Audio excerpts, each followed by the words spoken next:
Well, I gotta say, Battlefield 6 really impressed me, more than I thought it would.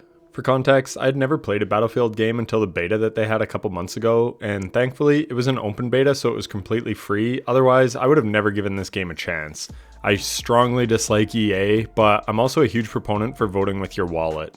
And truth be told, with this title, they earned my money. And their post-launch support has proven that they're doing right by the players.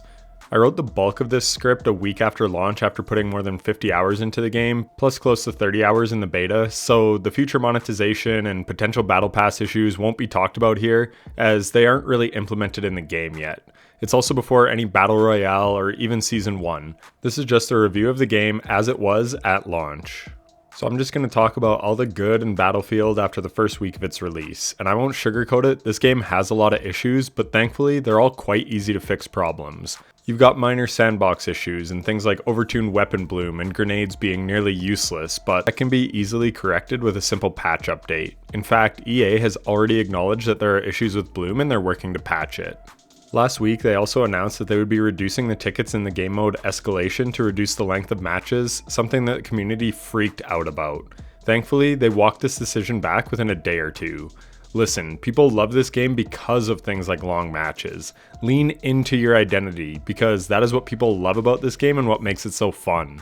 The Battlefield experience. Don't water that down to appeal to an audience that doesn't exist. If players don't like that, then they can go play COD. Let Battlefield be Battlefield. I love that matches feel like an actual war zone, so let's start with that. As I mentioned, this was my first Battlefield, but I was a diehard COD player from 2007 and 2012, which was truly their glory days. But back then, I mostly played Search and Destroy or Team Deathmatch, and I loved it. Funnily enough, in Battlefield, I was doing some challenges and some were to play Squad Deathmatch and Team Deathmatch, and it was the least fun that I'd had in the entire game. I played my 4 games and I went back to Escalation or Breakthrough. The modes in this game are so good. They feel like actual war battles. And then you have 4 classes that all play a vital role in those battles. I adore this system. You have Support, which is the medic that can heal and supply teammates with ammo. You have Assault, they are the frontline pushers and can equip a shotgun as a secondary. You have Recon, the sniper class, overlooking the battlefield and providing the team with crucial info on enemy positions. And finally, the Engineer. They heal vehicles like tanks and can also wield a rocket launcher and landmines to take tanks or other vehicles out.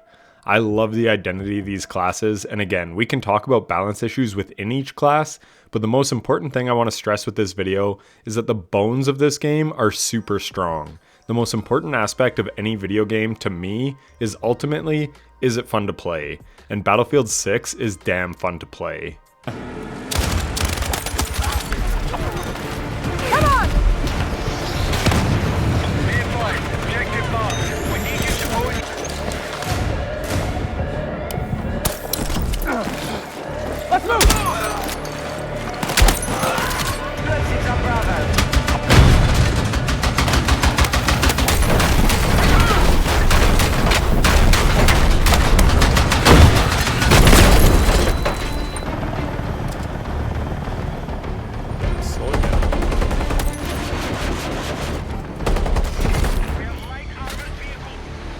Getting back to the class roles, this brings me to another thing that I love about Battlefield 6. You can contribute in whatever way you want to your team's success. I've had games as a recon where I just fly a drone up and identify players for most of the match and get like 100 assists. I've quite literally top fragged the leaderboard on Engineer by healing my team's tank and dealing damage to the enemy tanks, barely ever shooting my weapon.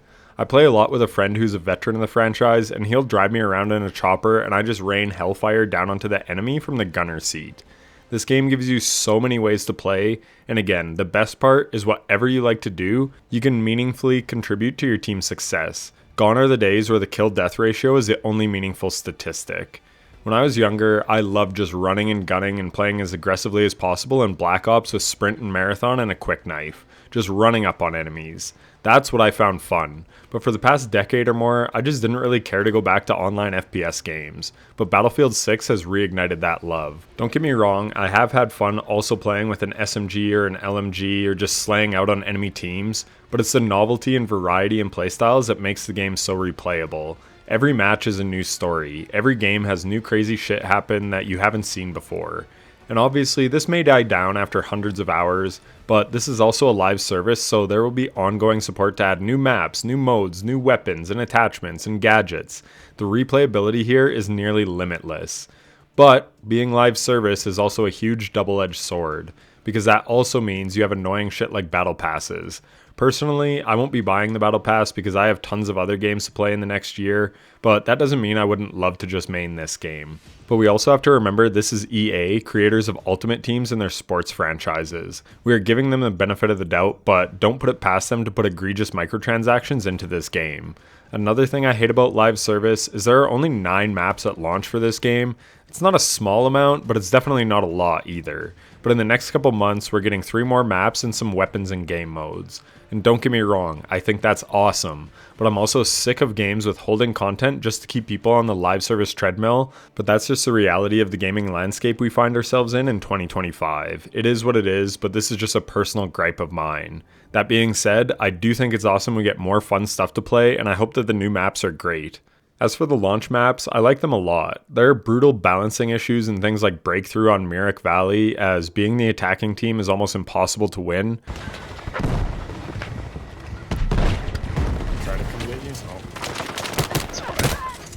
Sorry. This is so unfun. Yeah, this sucks. But again, these are things that can be altered and fixed in the future. My main point stands true that the game fundamentally is very fun to play.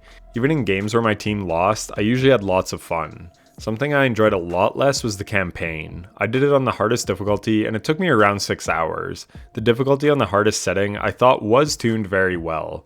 I died a few times because I played too aggressively, but I did enjoy the challenge.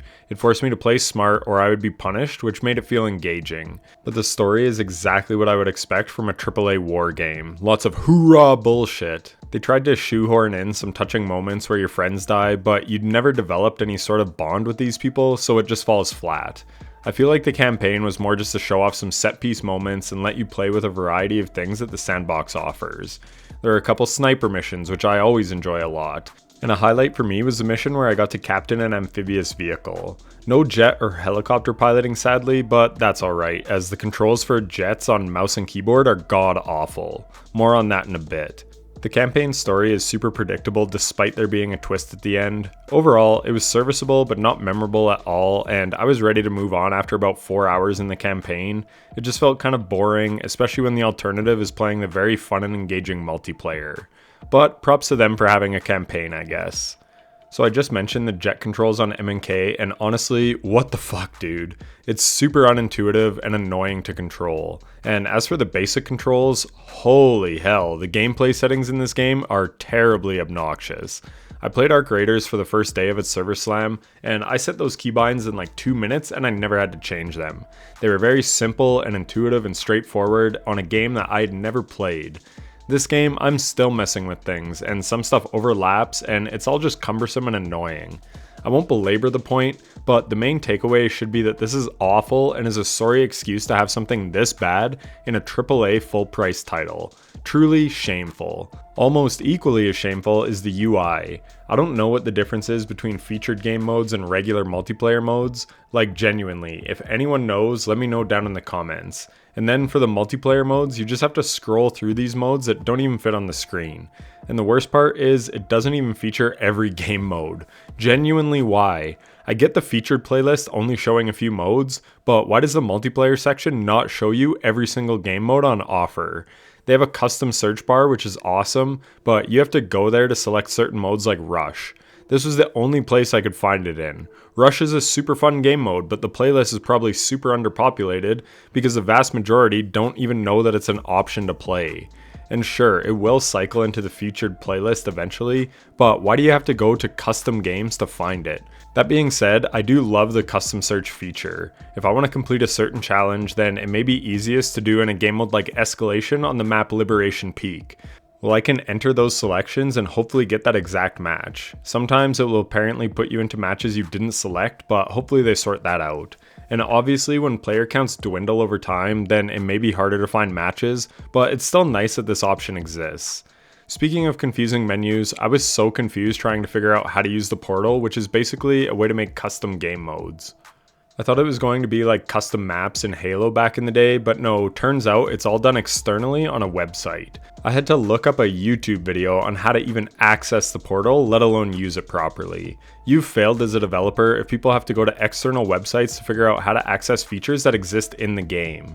Again, I'm happy the portal exists and grateful for the amazing community members who make modes where you can practice with vehicles, something that I think should just be in the game natively.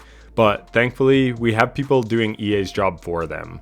But props to EA for giving the community the tools to build creative things. Despite it being pretty underbaked in my opinion, and quite annoying to use, I am glad that it exists so people can flex their creativity and make some truly special things. Early on, the main use for the portal has been bot lobbies to farm XP and challenges, and I hate this shit. Genuinely. But it is a means to an end for a glaring issue in the game. The XP gains are woefully low. EA has already addressed this and they're adjusting XP as we speak, but again, this is why live service sucks. They want to throttle you so that you sink more time into the game, or so that they can sell you bonus XP boosters. And funnily enough, these XP boosters were another thing that I had to look up online for how to use. Turns out you highlight over the featured playlist and then hit left trigger. Problem is, I can't do this with my friggin' mouse. I tried a bunch, then I plugged in a fucking controller into my PC, and boom, it worked. But how annoying is it that I have to switch my input to use my XP booster? On top of the fact that XP boosters are annoying in the first place, just make progression feel good. Again, they have made some tweaks to the progression, but even still, you need to level up weapons to unlock attachments. I don't wholly disagree with this philosophy. It feels good to feel your weapon get stronger the more you use it and unlock stuff, and I'm always a big proponent for fun and meaningful progression, but there is a glaring downside. All the guns feel like shit to use at their base level. None of them feel good to use at first. I think they should have more attachment unlocks at base, but then you can level it up and they get better. And ideally, you unlock better attachments and weapon skins. There is a fine balance, and right now that balance is off. A, it takes too damn long to level up weapons, and B, they feel too shitty to use at base. But again, this is an easy fix. You can just grant a few attachments at base and then level them up quicker and we'll be good. The counter argument is this game is meant to be around for years, so you eventually will get them upgraded. And this is fair, but again, the balance is just not good right now. It needs tweaking. My biggest gripe is just how bad they are when you first use them. It does not feel good. And I will grant you that part of this could just be the known bloom issues. And speaking of XP, you also have some class challenges and stuff. I like these as it funnels you into certain ways of playing. For instance, you have to paint tanks as a recon or use a certain item and get kills with it. I think that's cool because it forces you to divert your playstyle a little bit. What I don't like is how some of the challenges are gated behind beating every other challenge first. It would feel much better if you were completing multiple challenges at once through passive gameplay.